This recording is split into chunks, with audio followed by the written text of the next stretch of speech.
We all know the image. That romantic painting of a wagon train at sunset. The heroic pioneer family, gazing west toward a golden future. It looks like a grand adventure, right? An epic journey across an untamed continent, painted with the brush of manifest destiny. But that picture, it's a lie. A carefully constructed myth hiding a horrifying reality. The journey west wasn't some grand adventure. It was a 6-month, 2,000-mile battle for survival. An ordeal of filth, disease, and just relentless grinding misery that shattered minds and broke bodies. That romantic image is a thin coat of paint, and underneath it lies a truth so harsh that history books in Hollywood have done their best to bury it. So today, we're pulling back that canvas cover to expose the raw, agonizing experience of the men, women, and especially the children who made this perilous trek. We're going to uncover 12 brutal truths about covered wagon travel that your history class probably skipped over. This is the real story of what it cost to chase the American dream. First, you have to completely recalibrate your idea of time to really get it. Forget road trips that take a few days. The journey from Missouri to Oregon or California was a 4 to 6 month nightmare. Think about that. Half a year of your life spent in constant forward motion, with no weekends, no days off, no break whatsoever. And the pace? On a good day, a wagon train might cover 15 to 20 miles. On a bad day, struggling through deep mud or mountains, that could drop to a literal crawl.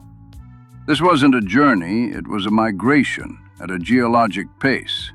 Every single mile was earned with sweat and exhaustion. This schedule was a death sentence in itself.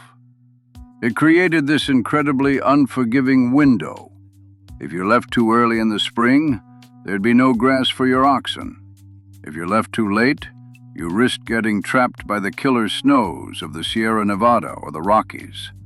The very fate that made the Donner Party infamous. Any delay, a broken axle, a sick kid, a flooded river, wasn't just an inconvenience. It was ticking down the clock on your survival. This wasn't a scenic tour. It was a desperate race against the calendar, where falling behind meant freezing or starving to death. The endlessness wasn't just physical. It was a form of psychological torture. This might be the biggest myth of them all. The picture of a family sitting comfortably inside their covered wagon, watching the scenery roll by. That's pure fiction. The second brutal truth is that for almost the entire 2,000-mile journey, you walked. Why? Well, for one, the inside of a wagon was a nightmare. These were farm carts, not SUVs. They had zero suspension, just wooden wheels on wooden axles. Every single rock and rut in the trail went straight into the wagon bed, creating a bone-shattering ride that could literally make you sick. It was often more punishing to ride than it was to just walk. But the main reason everyone walked was to spare the animals. The oxen pulling the wagon were the engine of the whole operation. If they collapsed, your family was doomed. So to lighten the load, everyone who was physically able, men, women, and children, walked. They trudged through blistering heat, choking dust, and freezing rain. The wagon wasn't a home on wheels. It was a cargo container, packed to the brim with hundreds of pounds of flour, bacon, and tools. There was no room for passengers. So when you picture the Oregon Trail, don't imagine a ride. Imagine a 2,000-mile forced march. The biggest fear on the trail wasn't bandits or grizzly bears. It was something you couldn't see and couldn't fight. The third, and maybe the most brutal truth, is that the Oregon Trail was a highway of death by disease. As many as 1 in 10 people who started the journey never finished it, and the vast majority were killed by sickness. The trail was so littered with graves that some said it was the nation's longest cemetery. The absolute king of trail killers was cholera. They called it the unseen destroyer. It was terrifyingly efficient. It came from contaminated water, which was inevitable when thousands of people and animals were using the same rivers as a drinking fountain and a toilet. A person could feel perfectly fine in the morning, get cramps by noon, and be dead by sunset. It was an agonizing way to go, and it ripped through wagon trains like wildfire. One pioneer, Martha Friel, wrote home in 1852, "First of all, Francis Friel died June 4th, 1852, and Maria Friel followed the 6th. Next came Polly Kasner, who died the 9th, and Lafayette Friel soon followed. Elizabeth Friel died the 11th, and her baby died the 17th. You see, we have lost 7 persons in a few short days. All died of cholera. When someone died, the wagon train couldn't afford to stop. Burials were quick and grim, often in shallow graves dug right in the middle of the trail. The hope was that the wagons rolling over would pack the dirt down and hide the body from wolves. Just think about that. You were forced to abandon your loved ones in an unmarked grave and keep moving, or you'd risk everyone's survival. If disease was the silent killer, accidents were the loud and violent one. The fourth brutal truth is that life on the trail was a daily dance with sudden, gruesome injury. Simple mistakes, exhaustion, and just the physics of the journey created a constant state of danger. The most common fatal accident by far was being run over by the wagon's own wheels. It happened with sickening regularity. Kids walking for hours would get tired and careless. They might try to hop onto the moving wagon for a rest, slip, and fall under the massive, heavy wheels. One pioneer's diary puts it with chilling simplicity. Mr. Harvey's young little boy Richard, 8 years old, went to get in the wagon and fell from the tongue. The wheels run over him and mashed his head and killed him stone dead. He never moved. River crossings were another scene of terror. There were no bridges. Fording a river meant fighting strong currents and hidden obstacles. Wagons, people, and animals were often swept away. And then there were the guns. Almost every man carried a rifle, but there was basically no concept of gun safety. Accidental shootings were shockingly common. In fact, more pioneers died from accidental gunfire than from conflicts with Native Americans. Add in ox kicks, cattle gorings, stampedes, and lightning strikes, and you realize that a single moment of inattention could be your last. Can you imagine eating the same bland, awful meal every single day for 6 months straight? The fifth brutal truth is the sheer misery of the pioneer diet. It was a monotonous, soul-crushing ordeal. A family's supplies consisted of hundreds of pounds of flour, bacon, coffee, and lard. The menu almost never changed. For breakfast, bacon, coffee, and some cakes fried in bacon grease. Lunch, cold leftovers. Dinner, more bacon, maybe some beans and bread.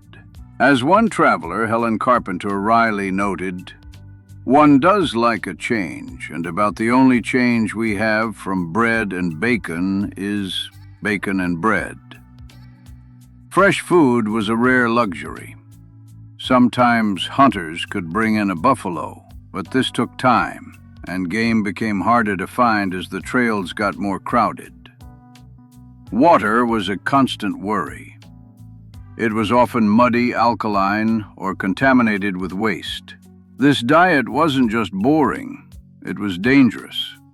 The total lack of vitamin C meant scurvy was a real threat, making your gums bleed, your teeth loosen, and old wounds reopen. Malnutrition weakened everyone's immune systems, making them perfect targets for all the diseases that were already running wild. We live in a sanitized world. We're shielded from the grimy reality of life. The sixth brutal truth shatters that shield completely. The journey west was unbelievably filthy, and it came with a permanent, inescapable stench. Basic hygiene was a luxury they just couldn't afford. A chance to bathe was rare. Laundry was an all-day chore saved for infrequent rest days. And the dust. Diaries describe dust that was inches deep, as fine as flour, kicked up by thousands of hooves and wheels. It got into everything, your clothes, your food, your lungs. And when it rained, that dust turned into a thick, sticky mud that caked onto everything and everyone. And then there was the smell. It was an assault on the senses. Picture the odor of hundreds of unwashed people sweating under the sun for months. Add to that the smell of the oxen, their sweat, and their manure. The trail was littered with rotting animal carcasses left where they fell. Garbage and human waste were dumped carelessly, often right next to the water they had to drink. There was no escaping it. It was the air they breathed for half a year. The physical toll of the trail was immense, but the psychological burden was just as heavy, if not heavier. The seventh brutal truth is that the journey was a relentless attack on the mind, one that drove some people to insanity. Just imagine the anxiety. Every day was filled with life or death choices. Can we cross this river safely? Do we have enough food? Is my child's fever just a cold, or is it cholera? 6 months of that constant high-stakes pressure just shredded people's nerves. Grief was a constant companion. You'd watch your family and friends die, bury them in a shallow grave, and have to be moving again the next morning with no time to mourn.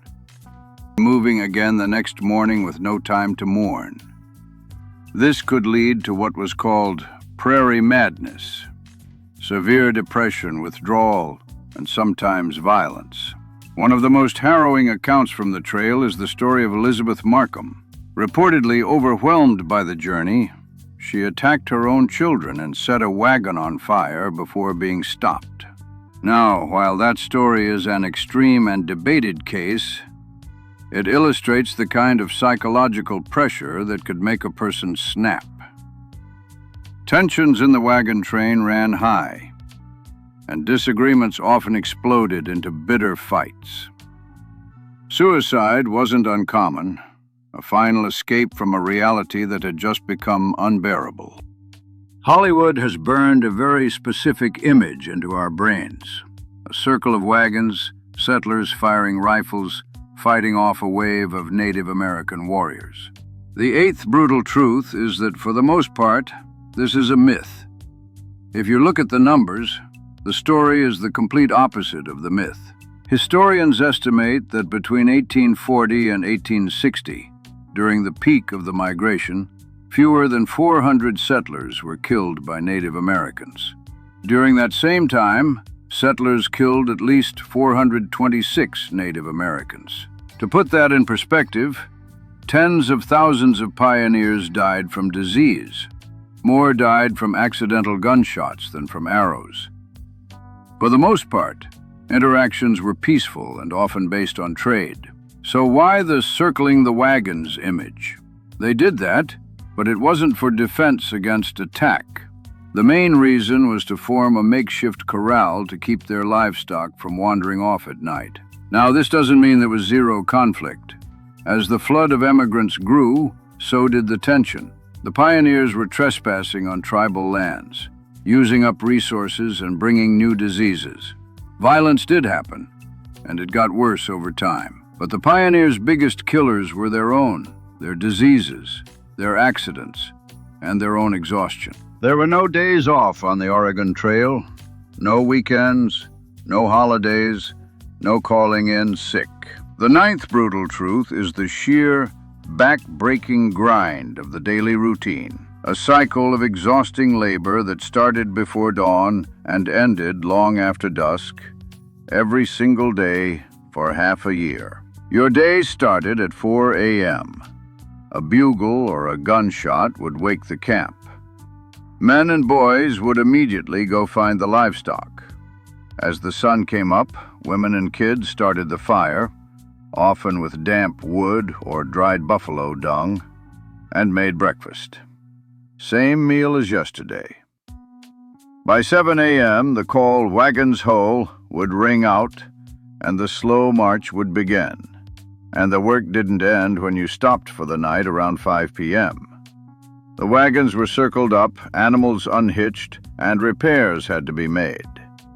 Women started the long process of cooking dinner over an open fire while kids gathered fuel. The evening was just a rush of more chores: mending clothes, tending to the sick, and standing guard. Every bit of energy went into one thing: surviving until tomorrow. Imagine living with your entire family in a space the size of a walk-in closet for 6 months, with absolutely zero privacy. The 10th brutal truth is the complete lack of personal space, a reality that bred constant tension and misery. The classic prairie schooner was tiny, about 4 feet wide and 10 feet long. And into that box, a family had to cram everything they owned: over 1,000 pounds of food, tools, clothes, and bedding. It was just a chaotic, overstuffed container. This meant there was nowhere to go to be alone. Most people slept on the hard ground outside because the wagon was too full. There were no doors to close. Every argument, every sickness, every breakdown happened in public. For women, this was especially difficult. They had to manage personal hygiene, pregnancies, and even childbirth out in the open, with no privacy at all. There was no solitude, just the constant friction of too many people crammed into too little space for far too long. The covered wagon is a symbol of American resilience, but the 11th brutal truth? They were often fragile, unreliable pieces of junk. These weren't all-terrain vehicles. They were farm carts, and they were pushed way past their breaking point. A breakdown wasn't a possibility, it was a guarantee. The rough trails were merciless. Axles snapped, wheels cracked, and the canvas covers tore. The heat on the plains was so intense it could shrink the wood on the wheels, causing the iron rims to literally fall off. Pioneers had to soak the wheels in rivers at night just to hold them together. And there was no AAA. You were your own mechanic. When an axle broke, the whole wagon train stopped. You'd have to unload everything you owned, heave the heavy wagon on its side, and try to fix it in the middle of nowhere. If you couldn't, you had a horrible choice: abandon your wagon and all your belongings and beg for help from others, or get left behind to die. The trail was littered with abandoned wagons and furniture, grim monuments to families who were defeated by a broken wheel. So after 6 months of hell, you finally stumbled into Oregon or California. You made it. But the final brutal truth is that crossing the finish line wasn't the end of the struggle. In many ways, it was just the start of a new one. Pioneers arrived completely depleted, physically, emotionally, and financially. They owned little more than the clothes on their back. And the promised land wasn't waiting with open arms. It was wilderness, There were no houses, no cleared fields. They had to start from absolute scratch, building a crude shelter, often just a log hut or a sod house dug out of the earth. Before the winter rains came, they had to clear that land by hand, felling trees and pulling stumps, just to plant a small garden. They faced incredible isolation, often miles from a nearest neighbor. The dream that had pushed them across 2,000 agonizing miles often crashed into a very harsh, very lonely reality. They had survived one of the toughest migrations in human history, only to find that the real work was just beginning. So, the next time you see one of those romantic paintings of a wagon train, remember what's hiding underneath the paint. Remember the 2,000-mile graveyard, the disease, the filth, and the fear. The story of the pioneers isn't a simple adventure tale. It's a story of human endurance pushed to its absolute breaking point. A story of incredible suffering for the hope of a dream. What do you think? Which of these brutal truths surprised you the most? Let us know down in the comments. And if you want to uncover more of the real stories behind the history we think we know, be sure to like this video and subscribe. Thanks for watching.